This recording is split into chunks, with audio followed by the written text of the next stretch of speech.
Assalamualaikum, ketemu lagi dengan Itaka di channel. Hari ini aku ada pertemuan SOTH Sekolah Orang Tua Hebat RW 1 Kalisari, Surabaya. Pertemuan yang ke-7, pertemuan terakhir. Setelah ini pesertanya akan dilakukan wisuda di bulan Agustus.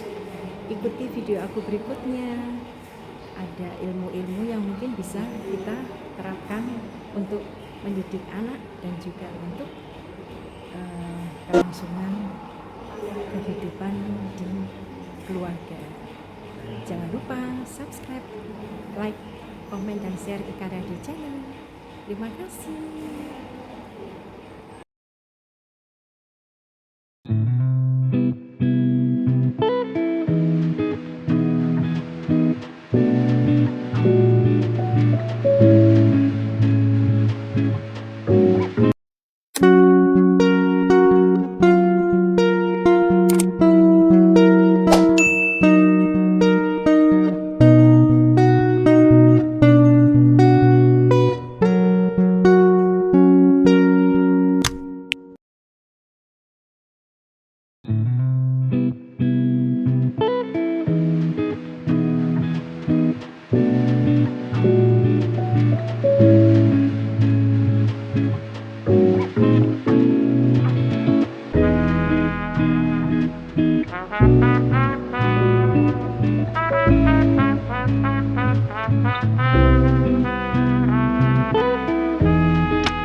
Dengan doa dulu. Dipersilakan untuk peserta SOTH yang kita, yaitu Ibu Maya.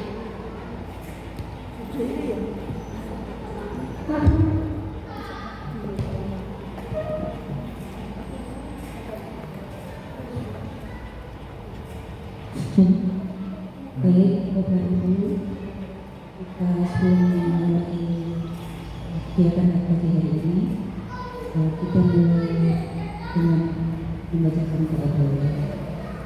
Berdoa mulai.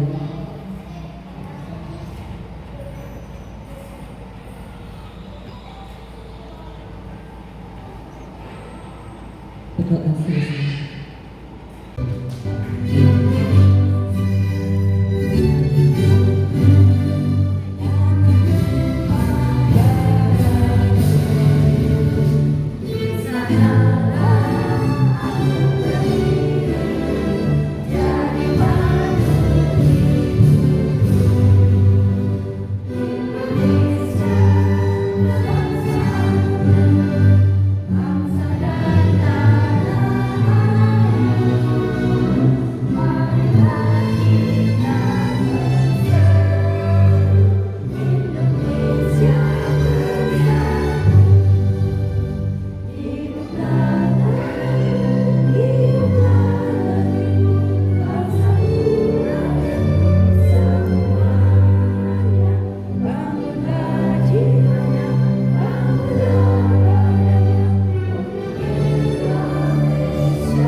Assalamualaikum warahmatullahi wabarakatuh. Kayaknya belum ada yang masih sedikit yang jawab salam saya karena masih ribet dengan pretest ya. Coba sekali lagi, Assalamualaikum warahmatullahi wabarakatuh. Waalaikumsalam warahmatullahi wabarakatuh. Alhamdulillahirabbil alamin wassalatu wassalamu ala asrofil anbiya'i wal mursalin sayyidina Muhammadin wa ala alihi wa sahbihi ajma'in. Puji syukur kehadirat Allah Subhanahu wa taala karena kita dipertemukan kembali di pertemuan SOTH yang terakhir atau tatap muka yang ketujuh nih Ibu-ibu. Iya, ketujuh. Nih, tak lupa sholawat dan salam tetap tercurahkan kepada junjungan kita Nabi besar Muhammad Sallallahu Alaihi Wasallam. Semoga kelak di yaumil akhir kita mendapatkan syafaatnya. Amin amin ya rabbal alamin. Bapak Ibu, karena ada bapaknya, ada utinya nih gini. Berarti utinya ini yang mengasuh gitu. Mengasuh gitu. Kalau ibunya bekerja jadi uti atau eyangnya ini yang mengasuh gitu. Di sini saya akan menyampaikan materi transisi PAUD ke SD. PAUD itu ada dua Bu, ada PPT sama TK.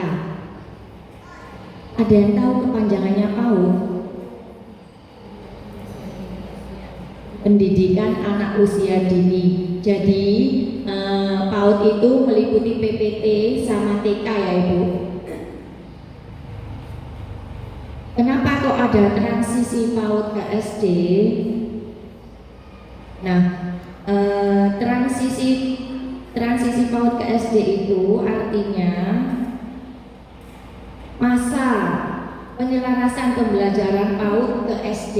Jadi anak-anak yang biasanya bermain, kalau PPT sama TK itu kan masanya masih bermain gitu Ibu-ibu, bermain, belajarnya itu kadang-kadang diajari mewarnai atau membuat keterampilan, tapi itu tidak kalau membaca atau mengenal huruf atau berhitung itu hanya sekedar pengenalan, tidak terlalu biar beniso anaknya. Apalagi kalau TK sekarang diajari sampai anaknya kadang pusing Bu. Aslinya itu anak-anak itu tidak harus bisa membaca atau menulis pada waktu TK. Tapi kalau itu bisa, berarti itu bonus, anaknya memang cerdas. Tapi memang harus diperkenalkan huruf A, B, C atau 1, 2, 3. Jadi transisi PAUD ke SD itu antara yang mau masuk ke SD kan TK ya Bu ya. Kalau ke PPT kan artinya ke TK. Jadi dari TK ke SD itu harus menyenangkan. Jadi ada 3 faktor untuk pendaftaran SD yang sekarang tidak diperbolehkan atau tidak diperbolehkan. Yang pertama itu tes calistung ditiadakan untuk anak-anak dari TK yang mau masuk ke SD, itu ditiadakan Bu. Kenapa? Karena kalau di tes calistung, anaknya kalau bisa membaca, kalau nggak bisa nanti mentalnya jadi down. Ya, terus ini ya Bu, ya kan wedi anak-anak itu kalau mau masuk SD kan seperti takut gitu loh Bu. Engkau pas dikongkon maca terus, dikongkon berhitung terus seperti itu. Padahal mereka harusnya bisa membaca dan berhitung angka itu di kelas 1 sama kelas 2. Jadi dari Dinas itu diadakan untuk tes calistung ya Bu ya, biar panjenengan sekedar pengetahuan aja ditiadakan. Ya seperti itu. Biasanya kalau SD sekarang kan seperti dulu-dulu kan seperti ini. Kalau dites membaca nggak bisa, terus iki teko TK dhisik kok gak iso maca. Nah, seperti itu. Jadi TK-nya itu misalkan dari TK Babus Salam. Ojo sekolah nang TK Babus Salam gak iso maca. Nah, seperti itu Bu. Nah,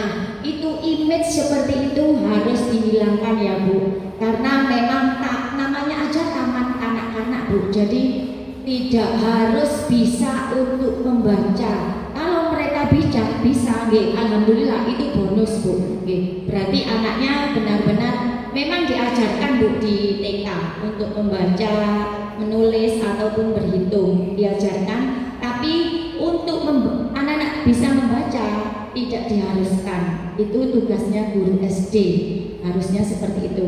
Nah, yang kedua itu ada masa pengenalan sekolah atau MPLS. Itu harus diadakan oleh lembaga SD atau MI, harus diadakan selama 2 minggu.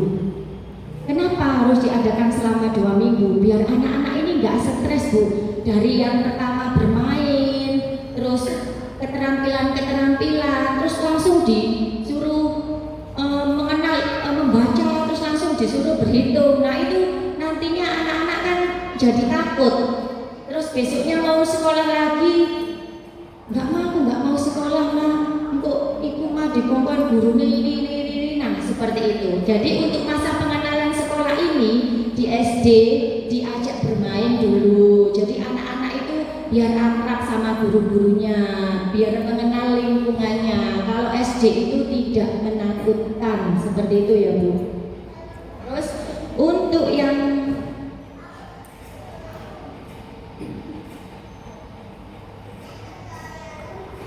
ketiga itu untuk guru-gurunya, guru-guru SD itu harus guru-guru yang bisa mengemong Bu. Maksudnya bisa merangkul anak. Bagaimana anak itu bisa membaca tapi tidak dengan pemaksaan, tidak dengan kekerasan. Biasanya kan titik-titik nek gak iso, atau mamanya ya Bu ya, di rumah itu kalau nggak bisa membaca titik-titik anaknya. Nah seperti itu Bu. Jadi itu dihilangkan ya Bu ya.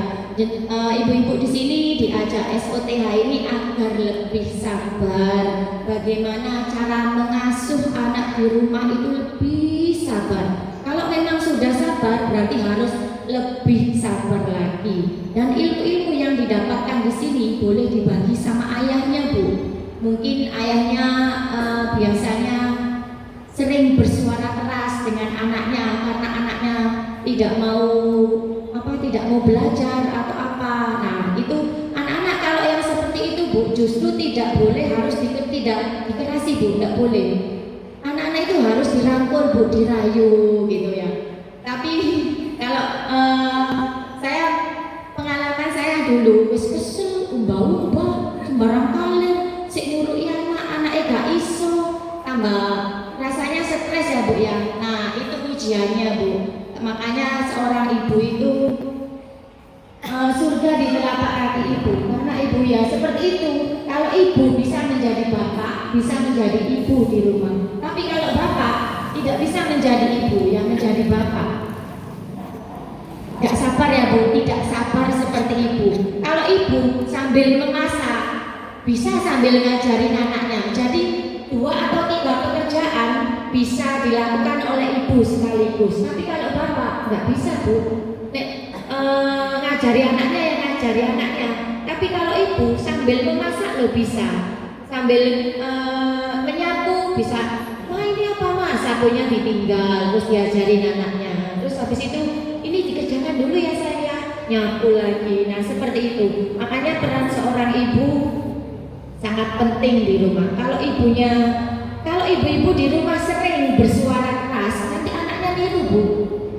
Pasti niru. Kalau ibunya nadanya slow atau pelan ke anaknya mengajari, ini loh Dek, ini caranya ini. Anaknya tidak akan bersuara keras.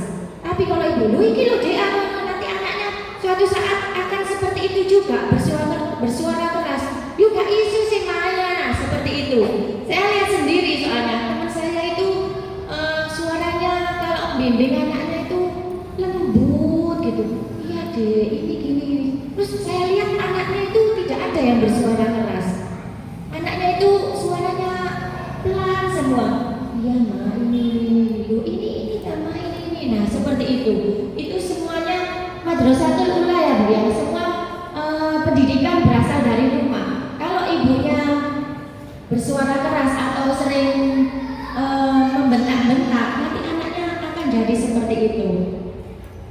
Jadi ibu-ibu harus berhati-hati juga dalam berbicara di rumah sama anaknya. Atau kalau sama ayahnya ya Bu ya, kalau sama ayahnya terjadi cekcok-cekcok atau apa, tukaran istilahnya ya Bu ya, selisih paham atau berbeda pendapat, kalau bisa jangan di hadapan anak, karena anak itu nantinya akan meniru Bu, akan melihat. Padahal anak itu misalkan wis gak apa-apa ngareke lo nonton TV Bu, anak itu walaupun nonton TV tapi telinga sama mata ini bergerak Bu.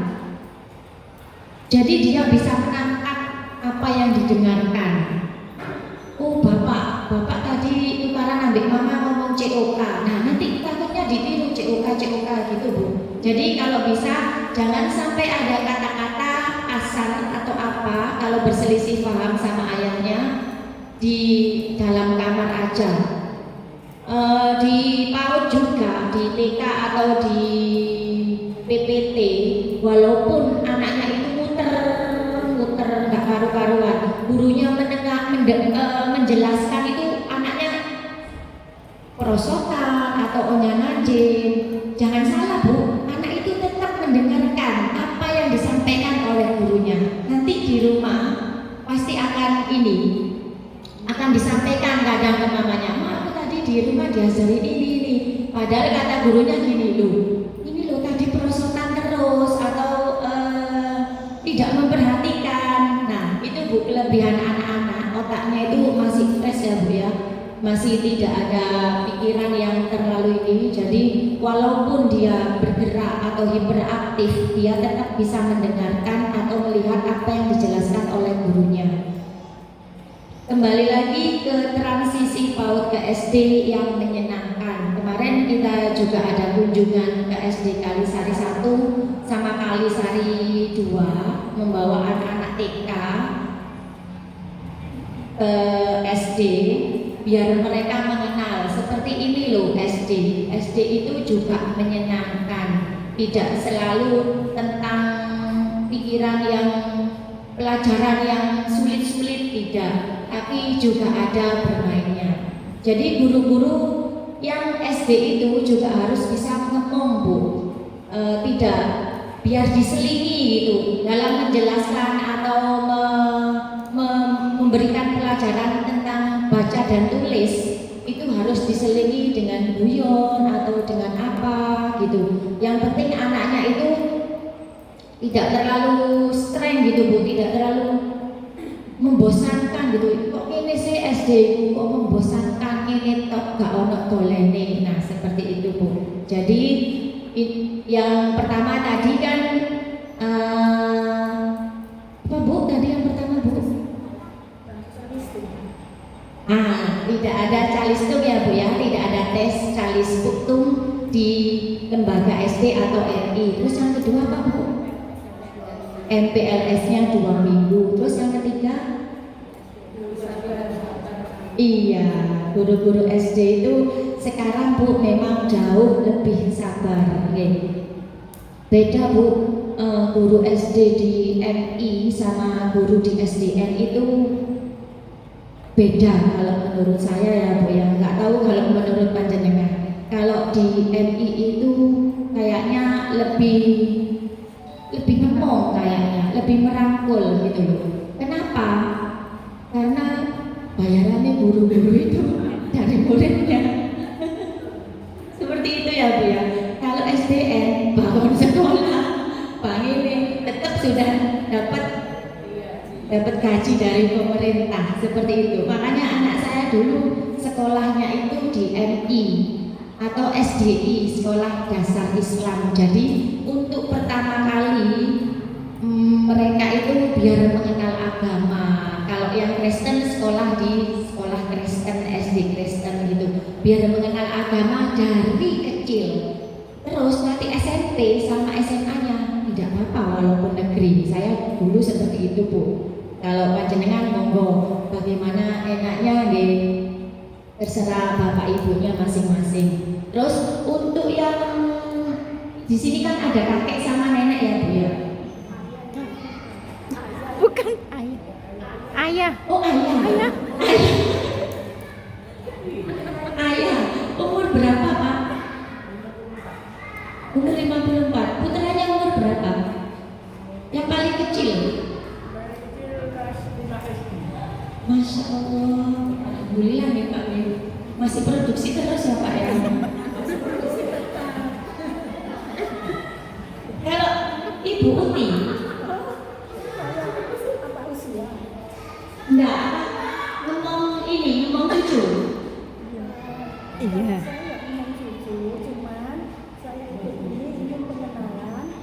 Nanti kalau saya kedatangan cucu, saya harus bagaimana secara teori. Nggih, Itu kan betul. kita cuma logikanya begini. Nggih, betul. Sekolah ini saya mendapatkan teori-teorinya. Nggih, alhamdulillah nanti kalau kedatangan cucunya sudah tahu apa yang harus dilakukan ya Bu. Untuk membentuk karakter juga Bu. Karakter anak itu biasanya ya Bu ya, mamanya itu gini, Dek, kamu harus belajar. Kamu nggak boleh makan es krim ya Dek ya. Terus, mau kepingin es krim, nggak boleh. Adik kan masih batuk atau ini. Terus utine itu ngrungokno Bu. Singiden ngasih ke anaknya es krim. Nah, itu Uti ditahan dulu ya nih. Biar apa? Biar mamanya ini ada karisma di mata anaknya. Jadi, biar citra mamanya ini kalau sama mama nggak boleh ya nggak boleh gitu. Akhirnya nurut sama mamanya juga. Tapi kalau Uti yang ngasih di belakang mamanya, nanti anak ini lama-lama nggak nurut sama mamanya. Kenapa? Banoai mama ngomong apa aku jangan Uti. Nah seperti itu ya. Jadi untuk melakukan apapun harus seizin mama sama ayahnya ya ibu. Nah seperti itu. Soalnya kebanyakan itu nggak teko. Soalnya cucu itu lebih dari anak biasanya seperti itu. Saya soalnya pengalaman sendiri anak saya dulu sama neneknya itu seperti itu. Wis kamu belajar aja kok nek dolenan kok malah nggak belajar seperti itu. Akhirnya kepingin boneka Bu dulu itu anak saya. Tapi wis kelas 4 kok si adik boneka nggak usah wis belajar aja seperti itu. Terus dibelikan sama sama neneknya. Akhirnya apa yang saya omongkan kadang tidak didengarkan sama anaknya. Anaknya itu lebih nurut ke neneknya seperti itu. Di sini harusnya kalau ada uti-uti malah enak, biar nantinya itu karisma mamanya di rumah. Tapi ojo mentang-mentang juga loh Ma, itu aku mama berpuasa, jangan Ma.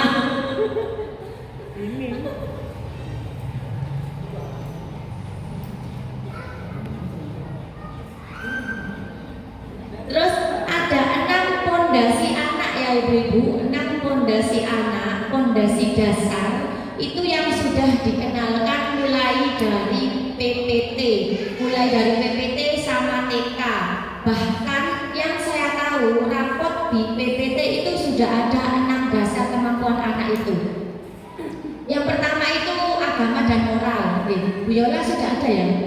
Ya, sudah ada. Kemarin saya lihat di Baskara Jaya itu rapotnya sudah ada 6 implementasi kemampuan dasar anak. Yang pertama agama dan moral. Memang agama itu harus diajarkan mulai dari sejak dini. Jadi anak-anak itu mengenal ini agama saya. Misalkan agamanya Islam. Misalkan agamanya Islam ya anak-anak diajak Bu, seringkali diajak. Kalau laki-laki ikut ayahnya sholat jamaah atau sholat Jumat di masjid. Kalau perempuan ikut mamanya juga boleh jamaah di masjid. Atau di rumah diajari mengaji walaupun sudah mengaji di TPI. Kok pas sekolah mengaji di TPI, mamanya nggak usah ngajar, wis nggak usah, wis enteng saiki, wis urusan di TPI jangan Ma ya. Jadi mamanya juga harus mengecek sampai di mana pelajaran anak ini. Nah seperti itu. Kalau misalnya sudah besar mau murojaah, mau ulang-ulang surat-surat, nah sambil masak, ayo deh ulang surat Al-Ikhlas. Nah sambil masak, mama bisa mendengarkan, oh pinter, bagus. Nah sekali-kali dikasih apresiasi Ma. hadiahnya ya yang bisa mendukung pembelajaran. Nanti tak berikan pensil 1 pak deh kalau bisa surat ini. Nah seperti itu. Terus kalau misalnya menyuruh anak ya mama menyuruh anak itu atau memerintah anak, mama dulu yang harus melakukan. Jangan deh ojo main HP tok, mama yo HP-an. Lah mama lo yo HP-an. Nantinya seperti itu anak. Adik sholat, mamanya sih nonton TV. Kalau mau menyuruh anak, mamanya yang harus melakukan terlebih dahulu. Misalkan mamanya sudah wudu, ayo dek wudu dek, seperti itu. Adik sholat sama mamanya juga harus sudah pakai mukena, biar anaknya itu oh yorek mama itu bener ya, sholat, mamanya juga harus sholat. Jangan mamanya memerintahkan sholat tapi mamanya masih nonton TV. Ya akhirnya sekali adik sholat tapi mamanya masih nonton TV. 2 kali, dek sholat dek, iya ma, seperti itu. Ketiga kalinya, ayo dek sholat. Mama lo sih nonton TV, so ngomong aku sholat. Nah seperti itu ya ma. Jadi mama itu di rumah harus benar-benar berkarisma loh ma. Jadi memerintah tapi mamanya juga harus melakukan gitu. Terus yang kedua, tadi kan nilai agama dan moral ya ma ya. Terus yang kedua keterampilan sosial dan bahasa ya.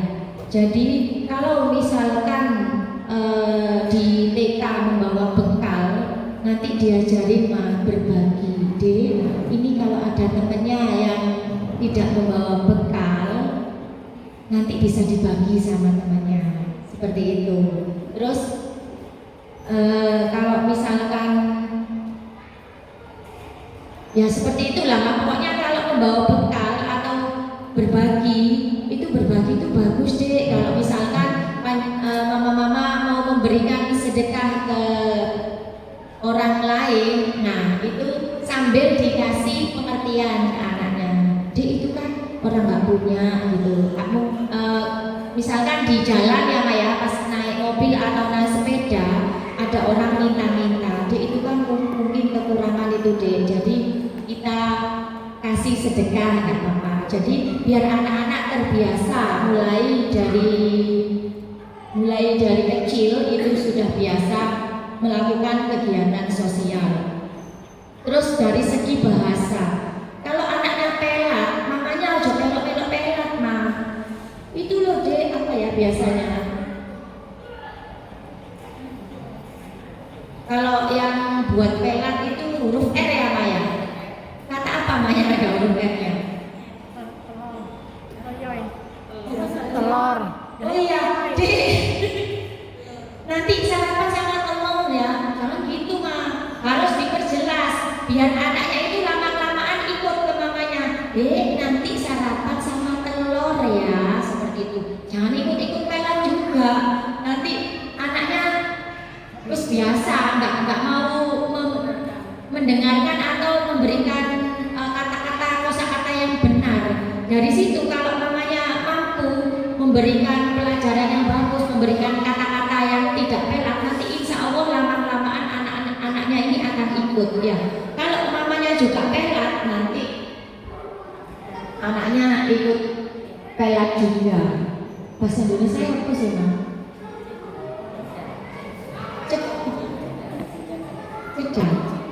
Cadel. Cadel ya. Soalan ngerti saya itu wis pelat. Yang ketiga itu kematangan emosi. Jadi untuk emosi ini mama-mamanya juga harus mengajari di rumah. Misalkan di PPT diantar sama mamanya, terus ditungguin terus sampai mamanya. Koyok gak tega ninggal anaknya. Jangan. Biar anak-anak itu emosinya terkontrol, terus dia itu bisa mematangkan emosinya, sedikit demi sedikit ditinggal. Paling nggak pertama itu ngintip di jendela. Ini mamaku itu loh, ngintip di jendela. Nah, dengan begitu kan anaknya masih bisa bisa melihat mamanya. Terus lama-kelamaan ditinggal, tidak apa-apa. Jangan memperlihatkan. Jadi biar anak-anak itu fokus ke bundanya. Biasanya ibu-ibu kalau yang tidak ada mamanya itu lebih diperhatikan sama bundanya, sama gurunya. Jadi kalau misalkan sampai menggoi, terus wayai mewarnai, anaknya juga nggak mau gerak, sampai tuntun, terus dituntun, terus gak iso-iso bu, biarin dia itu menggerakkan tangannya sendiri. Nanti ada di motorik itu kalau menggerakkan tangan. Lama-kelamaan anak-anak itu akan terbiasa tanpa mamanya di dalam kelas. Nah, seperti itu kan nanti akan terbawa ke TK. Nah, TK anak-anak sudah mandiri, alhamdulillah seperti itu. KSD juga tambah lebih mandiri seperti itu. Terus yang keempat,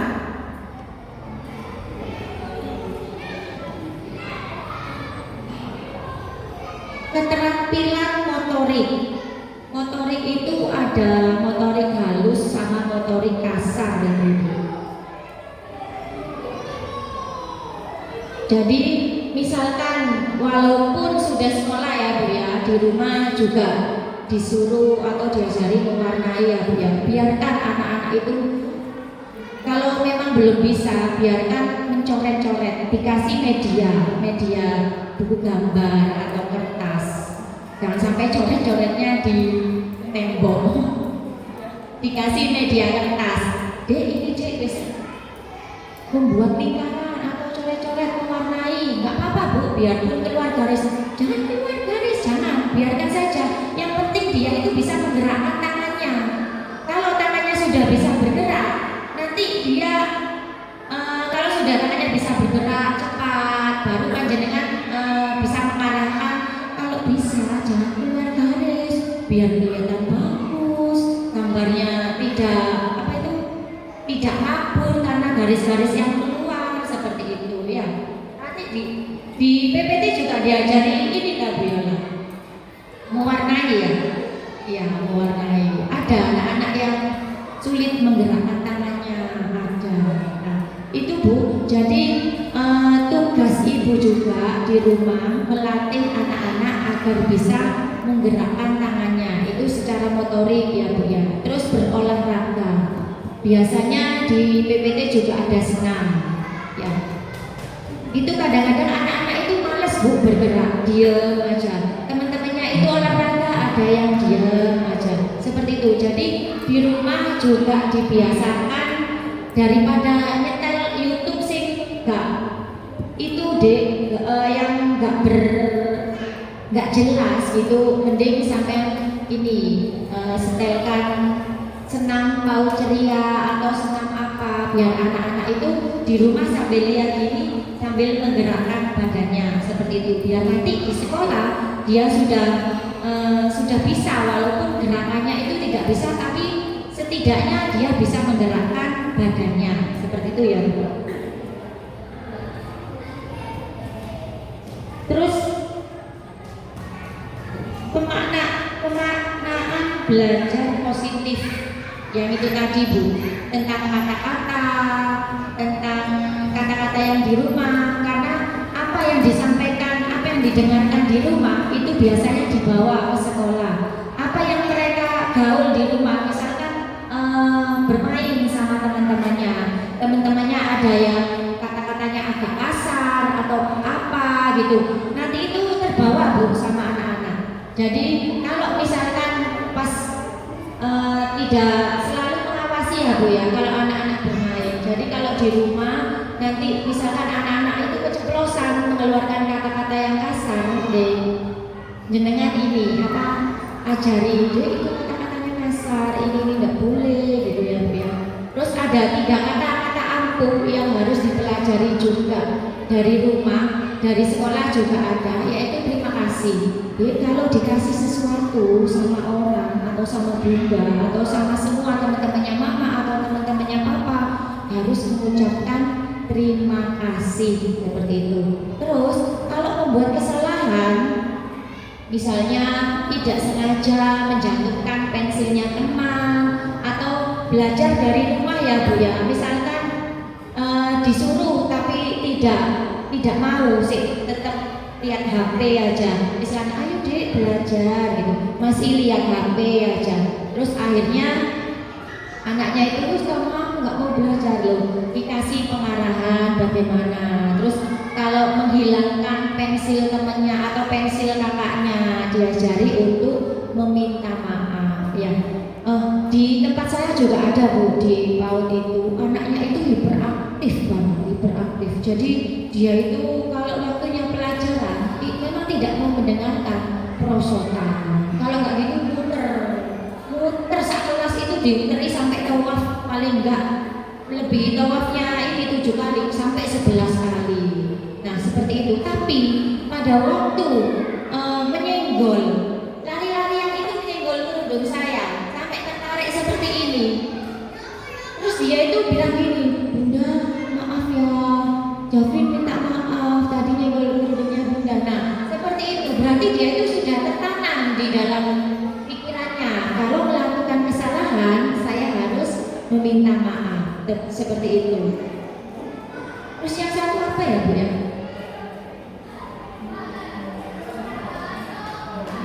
Minta tolong, betul. Jadi mama-mama dibiasakan kalau di rumah, Uti juga dibiasakan kalau di rumah walaupun anaknya sekecil ini, misalkan disuruh mengambilkan sapu, Mbak, Dek minta tolong ya ambilkan sapu gitu. Jadi dibiasakan, jadi nanti ditiru sama anaknya. Jangan jupuk sapu kok, tidak ada kata-kata tolongnya. Jadi harus ada kata-kata tolongnya. Jadi walaupun nanti di sekolah, kalau misalkan dia sama bundanya, sama gurunya ada sesuatu yang dia inginkan tapi ada di meja gurunya, Bunda minta tolong itunya Bunda bawakan ke sini. Nah seperti itu. Jadi kata-kata ampuh itu harus diterapkan mulai dari kecil, yaitu terima kasih, maaf, sama tolong. Terus untuk yang 6 pondasi itu tadi sudah sampai ke berapa ya Bu? Kelima ya. Keenam itu kematangan kognitif Bu. Kognitif. 5 yang tadi itu Bu, melakukan perbuatan yang positif, belajar melakukan perbuatan yang positif. Yang keenam itu kematangan kognitif. Salah satu kognitif itu adalah belajar berhitung Bu. Jadi ibu-ibu kalau di rumah, kalau mengajari anaknya, kalau masih kecil umur setahun nggak apa-apa, 1, 2, kan diambil belakangnya ya Bu ya, 3, 4, tidak apa-apa. Tapi kalau sudah anaknya sudah masuk ke PPT, nah seperti itu. Pertama masuk ke PPT umur berapa ya Bu? 3 tahun ya. Kalau 3 tahun misalkan 1, 2, 3 sama jari tidak apa-apa. Kalau sudah umur 4 tahun sampai panjenengan itu harus mengajari konsep. Dari umur 3 tahun juga nggak apa-apa Bu. Konsep ini harus diterapkan ke anak-anak. Jadi jangan melulu 1, 2, 3, 4, 5. Gak ngerti konsep anaknya Bu. Jadi harus dengan sesuatu. Misalkan ambil bolpen ya Bu ya, atau pensil. Ini Bunda punya pensil berapa? Seperti itu. 1 Bunda. Nah seperti itu. Terus Bunda ambil lagi ya Dek ya. Pensilnya jadi berapa pensilnya Bunda? 2. Jadi dia itu tahu Bu, oh 2 ini berarti seperti ini. Terus ayo ditambahkan, misalkan ditambahkan kan tadi pensil ya Bu ya 2. Ditambahkan lagi buku. Jadi ini ada 2 pensil sama bukunya berapa? 1. Jadi berapa semuanya alat-alat tulisnya Bunda? 3 Bunda. Nah seperti itu ya Bu ya. Jadi ditanamkan konsep mulai dari kecil. Jadi tidak perlu 1, 2, 3, baru gak ngerti anaknya. Atau dikasih ini Bu, apa itu gambar yang ada tulisannya 1, 2, 3 seperti itu, ditempel aja di tembok. Nanti sambil diucapkan, sambil sama anak-anak ini diperhatikan. Ini angka berapa? Nah, angka 1 ini angka berapa? 2 seperti itu. Enggak, maksudnya kalau diajari angka ada gambarnya, anak-anak lebih bisa menerima. Jangan 1, 2 terus dikasih tahu ini angka berapa? Lah sik mikir angka berapa ya, seperti itu. Jadi kalau sudah ada tulisannya kan enak. Yang ini 1, 2, 3. Nah, memang pertama Bu ya, untuk anak-anak itu biasanya mengurut. Ini angka berapa ya? Dia itu mulai awal 1, 2, 3, 4 seperti itu. Enggak apa-apa. Terus diinikan aja gambarnya itu biar lama-kelamaan kalau sering diulang-ulang, apapun pelajaran yang sering diulang-ulang itu akan anak-anak menjadi pintar pada akhirnya ya.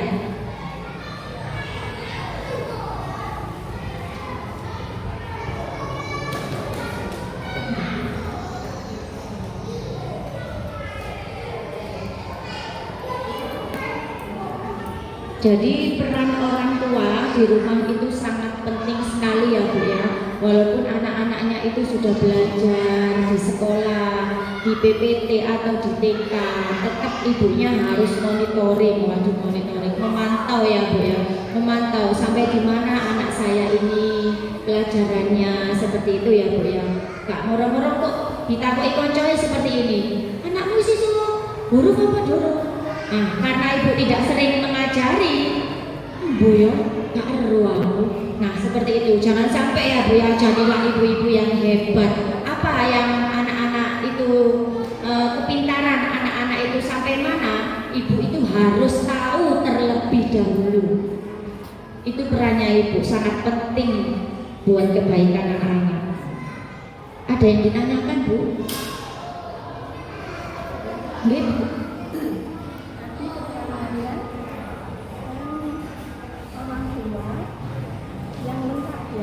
Ada ibu, ada bapak.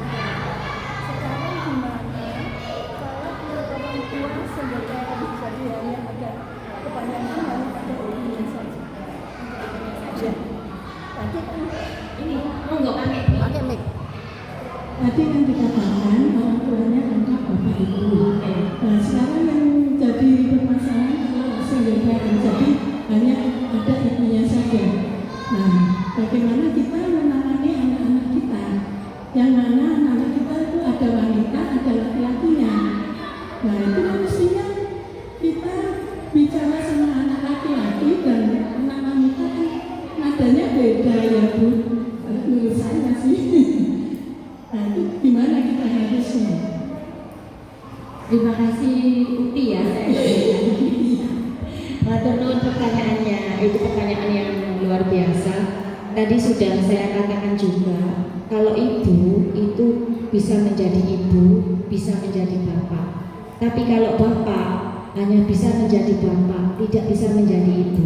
Itulah kelebihan seorang ibu. Jadi kalau misalnya single parent ya Bu ya, misalnya orang tuanya meninggal, yang laki-laki, tetap Bu nanti dikenalkan kalau bapaknya itu ini. Nanti diajak ke makamnya. Kalau ayahnya meninggal, terus makamnya ini. Besok-besok kalau sudah besar, adik jangan lupa ya sini-sini ke makam ayah. Biar mengenal, walaupun ayahnya tidak ada, biar tetap mengenal ayahnya seperti itu. Jadi ya tetap walaupun kecil-kecil sering diajak ngomong Bu. Karena diajak ngomong itu yang paling tetap terserap itu pada waktu makan ya Bu ya. Terus pada waktu mau tidur. Nah itu anak-anak sering kalau memang tidak ada ayahnya ya Bu ya. Dek, ini kan ibu sendiri. Jadi adik itu harus nurut sama ibu. Karena ibu di sini juga jadi ibu, jadi ayah. Ibu juga bekerja. Kalau misalkan adik tidak kurang perhatian sama ibu karena ibu bekerja, nanti kalau ibu datang kerja kita belajar bersama seperti itu Bu. Tetap dikenalkan sosok seorang ayah karena kelas ya Bu ya, nek kalau ayah ya Bu ya, tetap dikenalkan sosok seorang ayah. Kalau misalkan ada saudara laki-laki Nah, itu bisa pamannya ya Bu ya, paman atau budenya. Bisa kalau misalkan ini nggak apa-apa, itu paman itu sama saja dengan ayah, anggap aja seperti itu. Saya kalau anak yatim itu rodok-rodok itu Bu, kasihan. Ya, maaf, yang saya maksud tadi kan masalah nada bicara. Dalam apa? Nada bicara. Oh, nada bicara. Ya, nada bicara kita terhadap anak.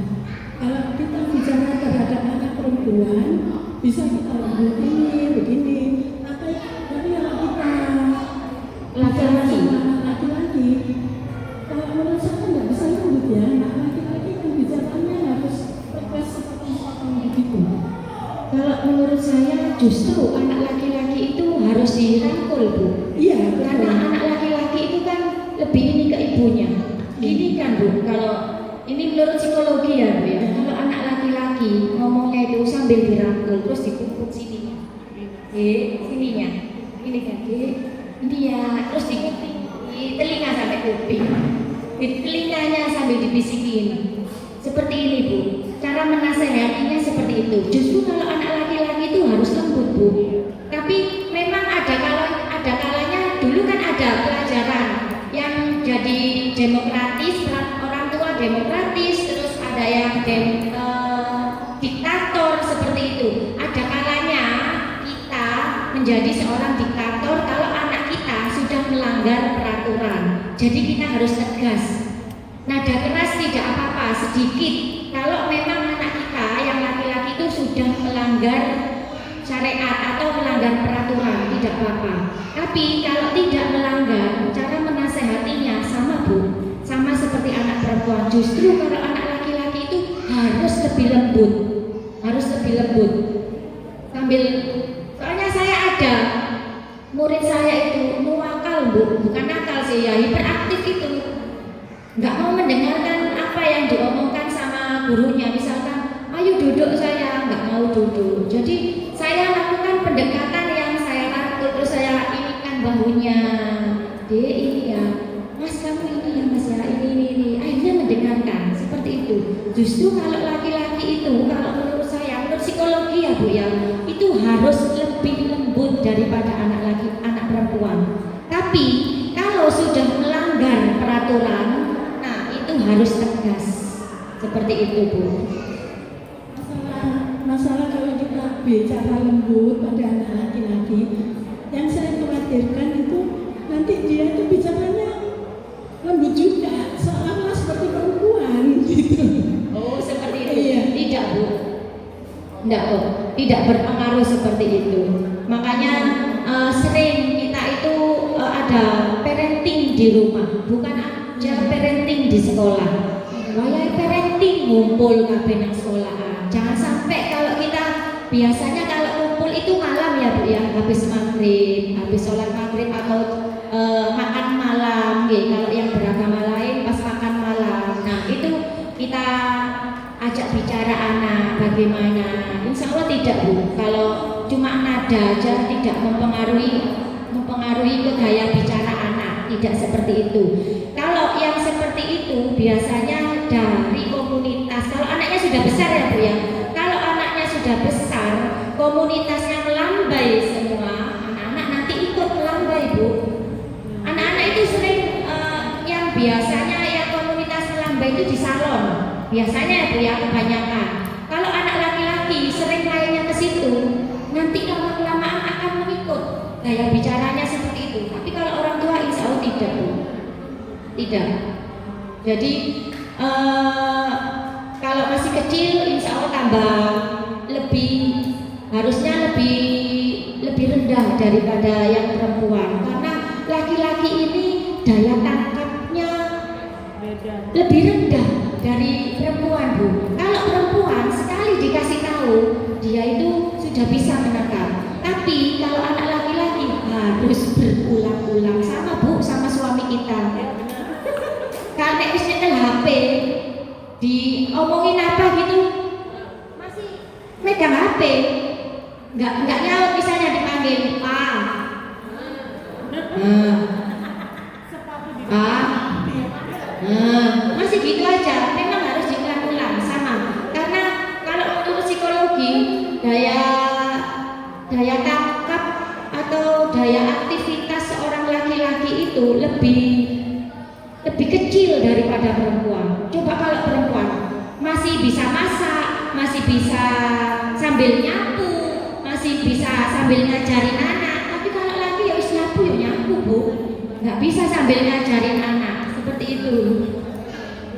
Tapi kalau besar, nah itu Bu, ada kalanya kita menjadi seorang orang tua yang diktator, jadi tegas.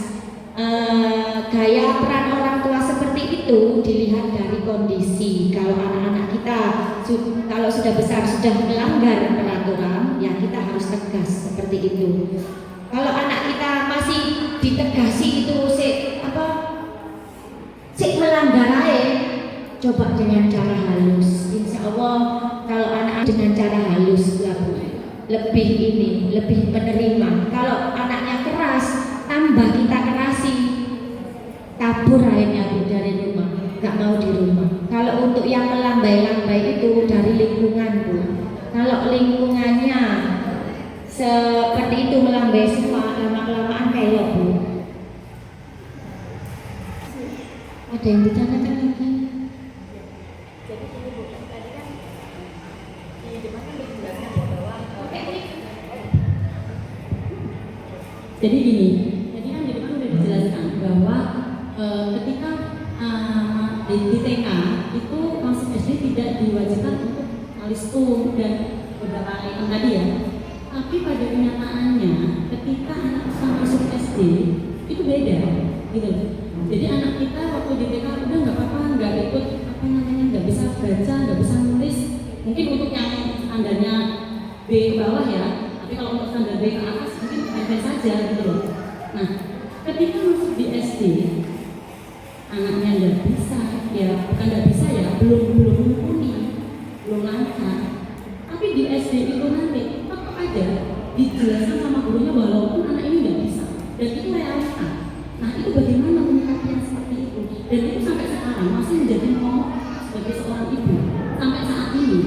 Ketika anak kita masuk SD, itu bagaimana menyikapinya? cuma kayak sekarang Terima kasih. Kalau untuk peraturan ini sudah diatur oleh Dinas Bu. Kalau di tes PPDB tidak ada tes calistung. Kalau masih ada SD yang seperti itu masih menerapkan tes calistung, nanti bisa dilaporkan ke Dinas. Jadi mulai seperti tahun itu. ini. Nah, kalau dalam pelaksanaannya, kalau anak itu nggak bisa, terus dijarno ambek gurune seperti itu ya Bu ya.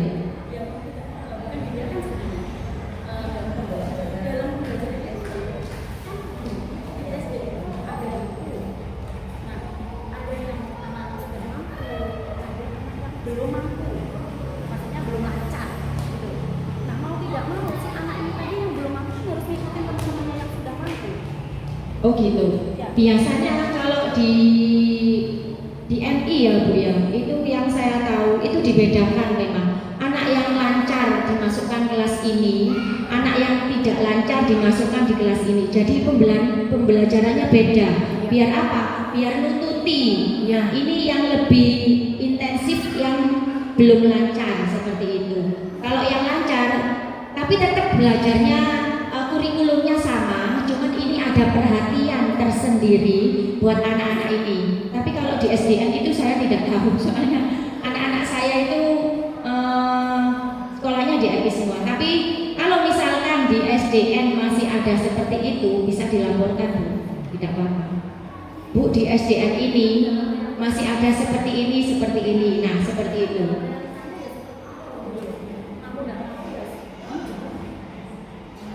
Iya, saya pernah menemui kasus seperti itu. Terus seperti ini, sampai kelas 1, sampai kelas 1 mau akhir, dia belum bisa membaca dan menulis.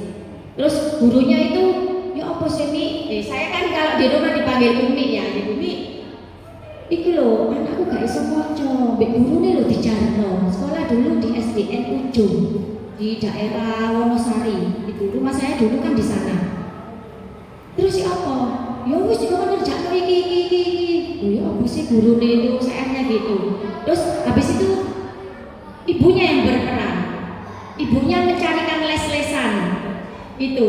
Terus dileskan ke saya waktu itu. Terus berhasil, alhamdulillah anak itu bisa membaca dalam waktu 2 bulan, 3 bulan. 2 bulan sudah bisa membaca dengan lancar. Terus akhirnya anak itu ngomong ke gurunya yang SD, aku lesnya di situ loh. Akhirnya semua diarahkan les ke saya. Waduh. Nah, itu peran orang tua juga Bu untuk mengajari anaknya. Tadi kan sudah saya jelaskan, orang tua tetap di rumah harus mengajari anak. Jadi walaupun tidak ada tes calistung, tetap anak-anak harus diajari di rumah. Tapi sambil belajar yang menyenangkan. Jangan terlalu disetreng ya Bu ya. Soalnya masih kelas-kelas bawah. Takutnya itu iki si SD terus koyok ngene. Kok apa kena SMA tambah ya apa? Nah, tambah seperti itu. Jadi peran orang tua juga menentukan anak-anak. Tapi untuk tes itu ditiadakan biar anak-anak itu tidak mentalnya tidak down Bu. Takutnya lu gak iso moco hari ini. Kadang kan guru itu ngetes sambil gini Bu. Ini apa? Ini apa? Guru SD kan rodok-rodok gak sabar ya Bu ya. Ini apa? Huruf apa? Coba dibaca. Anaknya menengahi karena dari pertama nada suaranya sudah agak tinggi, anak kan takut Bu. Nah seperti itu. Jadi ini diadakan MPLS itu gunanya juga untuk belajar-belajar menyenangkan selama 2 minggu. Jadi anak-anak tidak stres. Tapi insya Allah TK sekarang itu sudah banyak yang bisa membaca dan menulis Bu. Kemarin pas waktu saya ajak transisi PAUD ke SD itu anak TK, saya gini, Mas coba dibaca, bisa enggak tulisannya? Sudah bisa. Terus saya ke yang lain, alhamdulillah sudah bisa. Berarti peran guru-guru PPT sama TK ini sangat luar biasa. SD karek nerimo ya Bu ya. Dulu itu yang sulit itu guru SD. Sekarang yang paling sulit itu guru PPT. Nah, itu mengajari anak mandiri. Kadang masih ada yang pipis di celananya, itu seperti itu. Kadang iya Bu, ini juga menjadi pelajaran buat ibu-ibunya ya kalau di rumah. Kalau anak-anaknya masih kecil, jangan dipempersi terus Bu. Kalau sudah setahun itu Bu, ini sudah pertemuan ke-7 dan ini pertemuan terakhir untuk SOTH.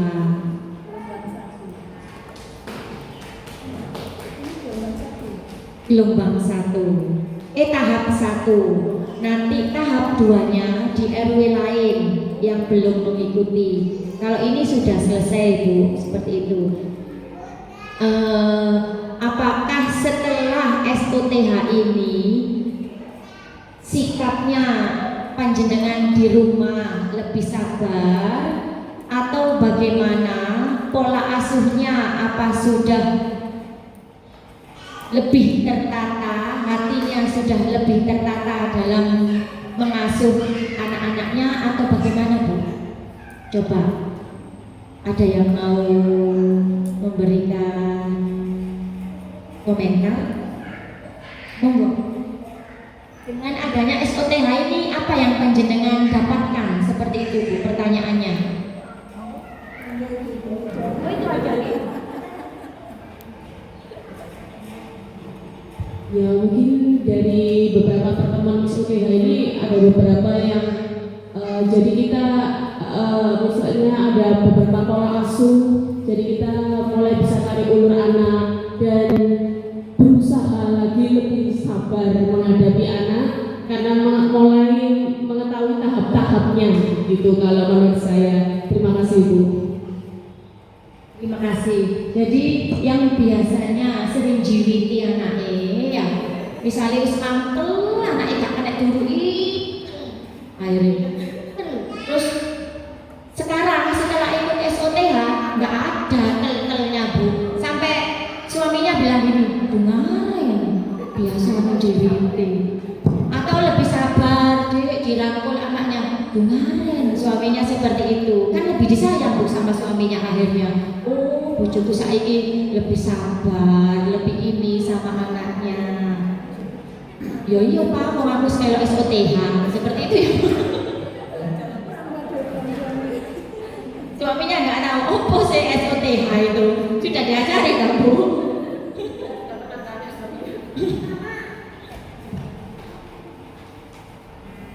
Terima kasih Bu. Ada lagi yang mau disampaikan? Bu, diam ini. Ini kurang satu ya Bu? Sakit. Hari ini Aduh, ya. sakit. Sakit. Kurang satu sakit. Izin sakit. Sakit. Oh enggak. Mungkin sebelum ditutup pengumuman ini. Pengumuman yang terkait. Alhamdulillah ibu-ibu dan bapak peserta SOTH, hari ini akhirnya kita sampai di penghujung sekolah orang tua hebat hari ini, yaitu hari yang ke-7 sebelum ditutup oleh Pak Lurah. Saya sebagai penyelenggara ya, mengucapkan terima kasih kepada para peserta SOTH yang sudah meluangkan waktu, pikiran, dan tenaga untuk bisa datang secara disiplin dan mendengarkan semua penjelasan dari narasumber untuk materi dari SOTH hari ini. Ibu-ibu sekalian, Bapak Ibu sekalian, sesuai dengan janji saya, memang pastilah peserta ini ada kendala-kendala maupun ada keinginan yang besar untuk bisa disiplin ikut daripada sekolah orang tua hebat ini. Makanya pada kesempatan ini saya mencoba untuk memberikan apresiasi kepada murid peserta yang disiplin ya, disiplin untuk hadir, disiplin untuk bertanya, disiplin untuk mencatat, dan disiplin dalam gimana sangat aktif di dalam kelas yang sudah kita buat hari ini. Untuk itu, sudah siap ya untuk mendengarkan ya? Untuk itu, saya panggil seorang murid yang luar biasa, yang bisa memberikan nangis disik, yang bisa memberikan pelajaran dan juga di usia yang beliau usianya sudah tidak muda lagi, tapi bisa aktif untuk bisa ikut di sekolah orang tua hebat ini. Saya panggil Ibu Sud. Mari di depan. Dari kata-kata tidak muda saya tersiar. Padahal masih muda ya? Masih muda. Kita kan banyak angka ya. Tapi jiwa saya luar biasa. Ini luar biasa ya.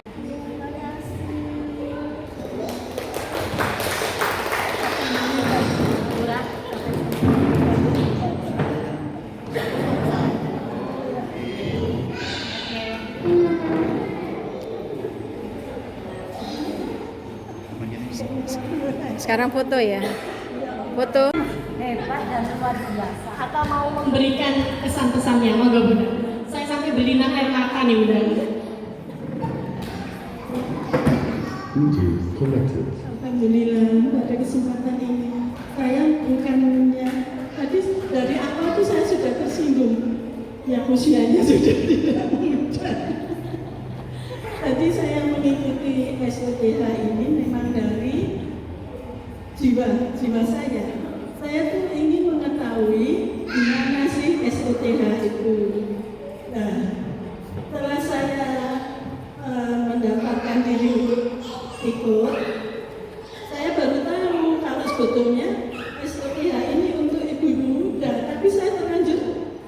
jiwa saya itu ingin tahu. Soalnya sejak muda saya kan belum pernah mengenal SOTH. Jadi apa yang saya lakukan untuk mendidik anak-anak saya itu kan secara logika dan secara menurut ibu saya, ayah saya begini begitu, saya melanjutkan yang mana yang cocok dengan hati saya lanjutkan untuk anak-anak saya. Tapi setelah ada SOTH ini, saya merasa dapat banyak ilmu yang mana sebelumnya itu saya lakukan secara logika. Di sini saya dapat banyak ilmu tentang teori. Jadi teorinya kalau begini itu begini, kalau ayat ada masalah begini begini. Itu saya cocokkan dengan apa ya?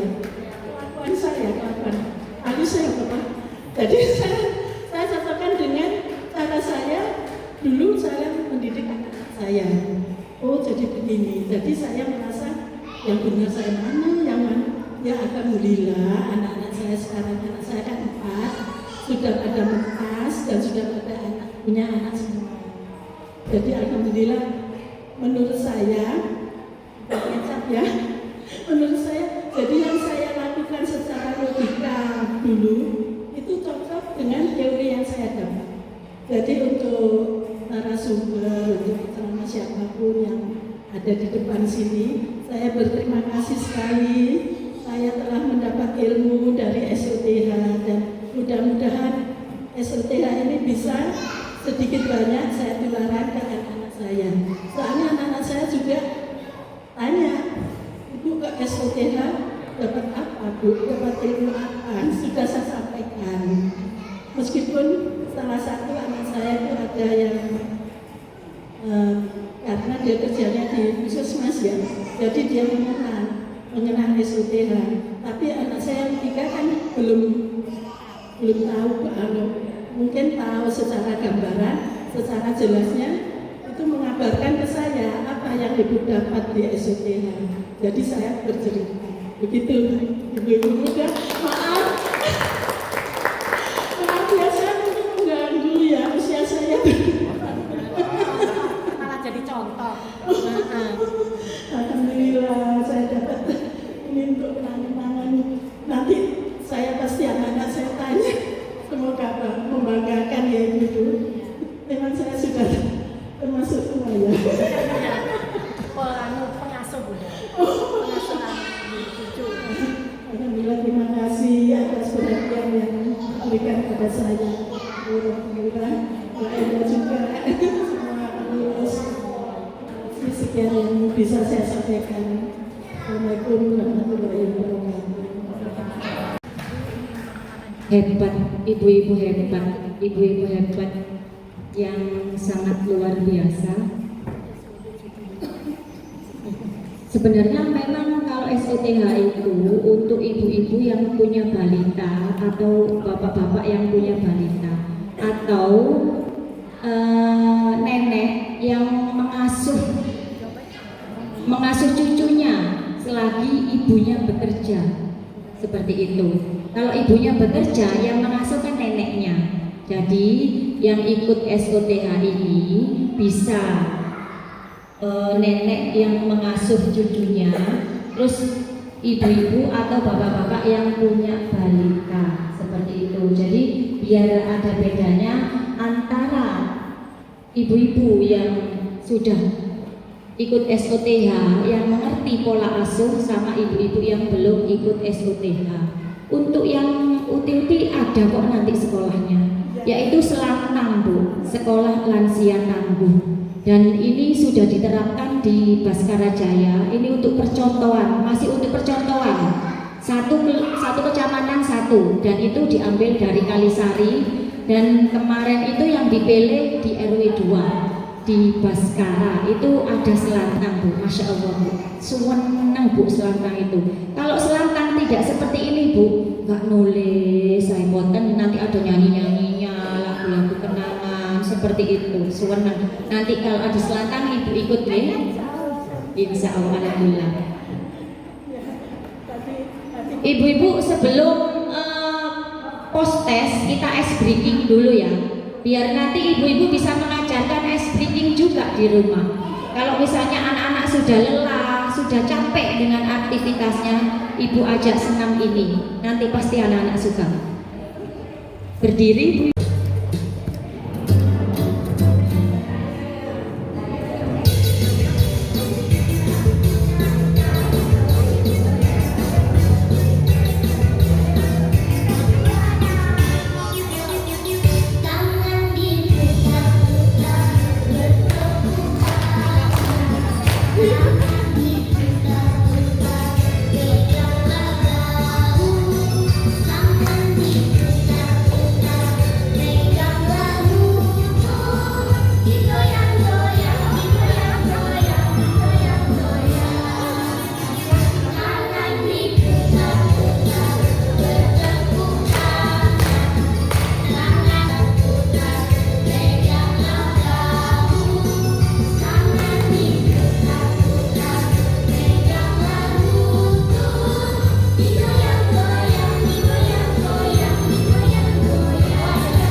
Ya, jadi yang kirinya agak pelan dibandingkan yang muda. Jadi harus keduanya gini ya, Bu ya. Kalau kita normal, memang kiri kanan senada. Iya.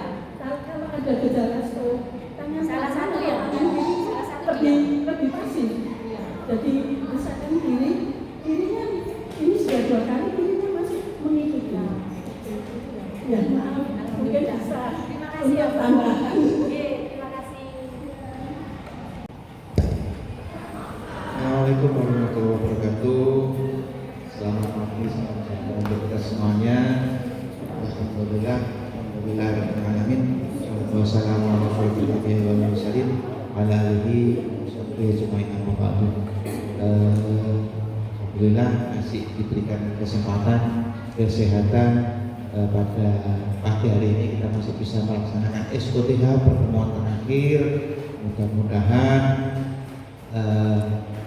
tidak mengurangi semangat Bapak Ibu sekalian untuk menjadi orang tua yang hebat buat putra putrinya. Meskipun ini sudah selesai, tapi kami harapkan yang dapat dari sini, kalaupun itu dicatat, dibaca-baca lagi dan dipraktekkan kepada anak-anaknya. Mungkin salah satunya SBG nanti juga mungkin itu juga melatih kecerdasan anak juga, antara kata-kata dengan gerakan itu bisa sama. Karena kadang orang itu cenderung yang pertama visual, yang kedua audio. Karena kadang kalau ayo pegang kuping bisa, tapi coba ayo pegang hidung, tetap kuping yang dipegang. Padahal perintahnya pegang. Nah itu salah satunya juga. Terus kemudian pola asuh juga sudah diajarkan. Bapak sih masih ingat nggak pola asuh itu ada berapa? Ya, 4. Masih ingat? 1 apa? Otoriter.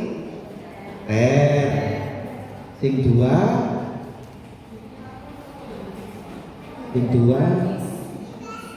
impulsif. Permisif itu nggak boleh. Terus yang pembiaran itu otoriter, demokratis. Nah itu ada 4 itu diterangkan.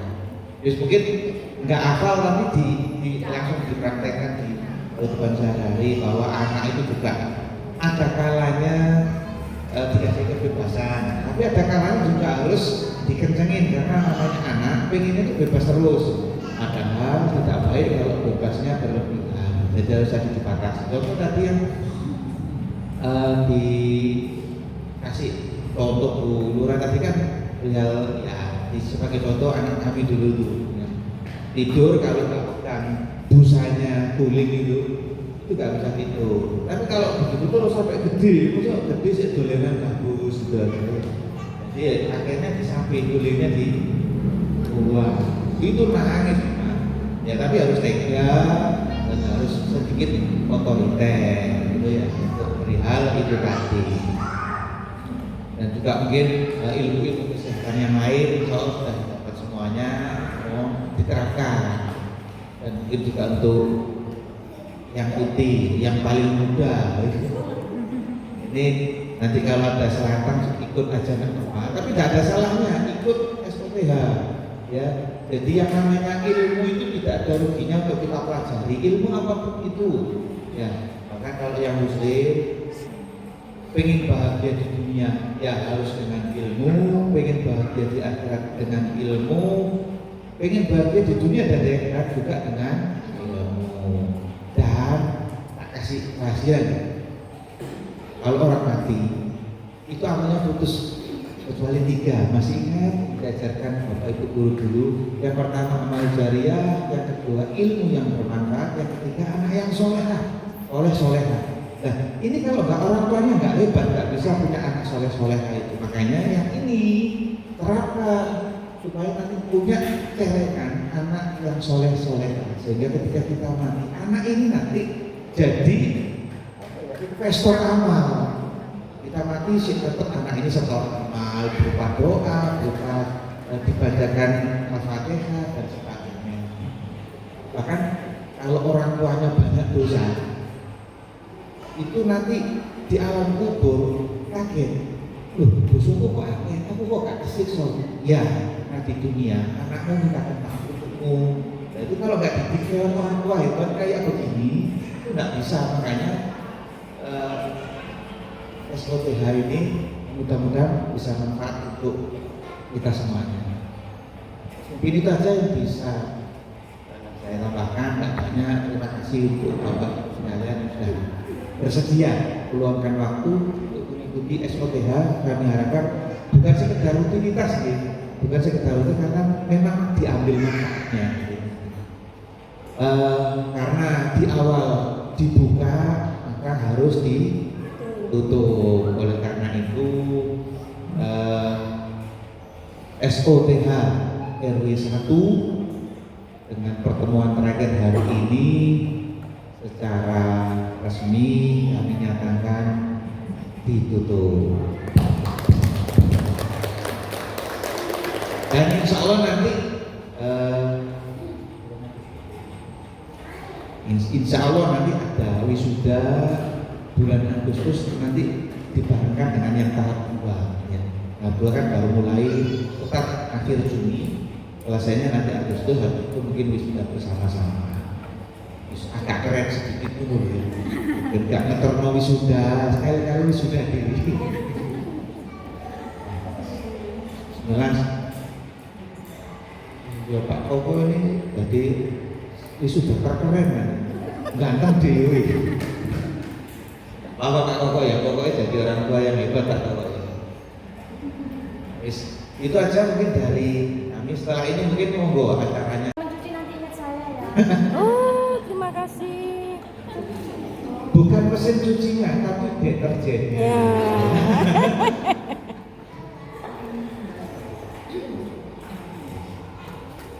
Ini deterjen untuk mencuci, tapi ini untuk mencuci pakaian ya, bukan mencuci pikiran. Juga istrinya jangan dicuci loh Pak Boso, pas bojone diubah. Juga tidak cocok untuk cuci mata. Dari saya seperti itu saja. Aku kalau habisin acara pertama dan dilanjut Foto bersama. Ayo, foto bersama. Foto semua. Assalamualaikum warahmatullahi wabarakatuh. Sekolah Orang Tua Hebat RW 1 Kelurahan Kalisari. Yes, yes, yes. Dadah. I look at you and it's easy to see you are that someone I've been trying to meet. I got your number, won't you pick up the phone? Don't leave me hanging on the dial tone. Think back to the night that we met, jumping in the pool, talk to you, dripping wet. Nervous when I speak, so I trip on my tongue. Never thinking you would be my number one. Nervous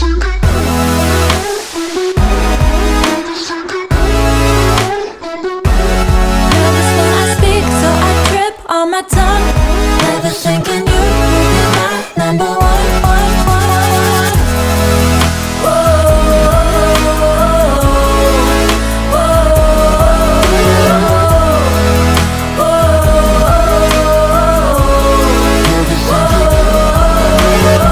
Jump in your car and we drive to the beach.